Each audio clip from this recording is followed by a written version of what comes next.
My grandma used to tell me scary stories when I was little. There's one I'll never forget. I was 10 years old when Grandma came to live with us. It was about 6 months after Granddad passed away, and I guess, looking back, she must have been lonely in that big house of theirs, rattling around with only the grief and memories for company. So, despite a few protests from Mom, my parents took her in. There were no protests from me. None at all. Grandma was loud and fun, and I loved her. She had an almost limitless supply of boiled sweets, and she'd always slip me a couple whenever she saw me. She was always the first to stick up for me when I got in trouble, too. But it was her stories I loved best. Grandma had all kinds of stories. Stories about growing up during World War II, and stories about the things she'd get up to with her friends on the South Coast after her family had been evacuated. Sad stories, funny stories, adventure stories.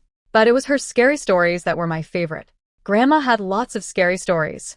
She told me she dabbled in the occult when she was a teenager, trying out Ouija boards with her friends. Tarot cards, fortune-telling, all that stuff.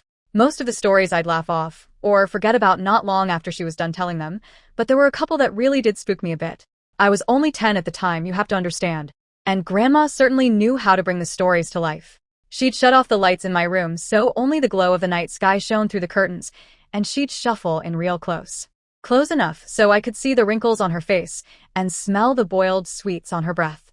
Close enough so her deep blue eyes could stare straight into mine. She must have given me nightmares with a few of those tales, but now, years later, there's only one that I can still remember. Only one that stuck with me. The story about the shower and Mr. Longfingers. Grandma told me about Mr. Longfingers one night, after I asked about her baths.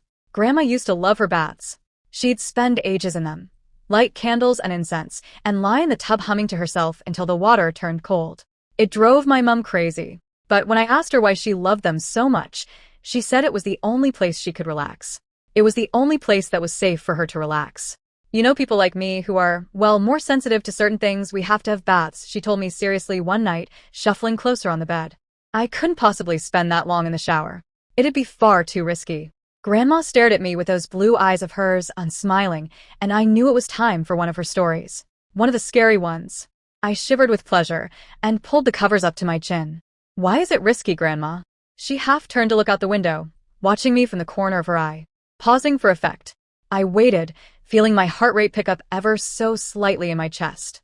Well, she said after a moment, it's only risky if you close your eyes, of course. If you close your eyes for longer than 10 seconds. What do you mean? Why? Well, do you ever play that game in the playground with your friends? The one where someone turns their back and the others sneak up on them when they're not looking? I nodded, and Grandma nodded back. Exactly. So that's what it's like in the shower, when you have your eyes closed. That's what it's like with Mr. Longfingers. A cold itch tickled back.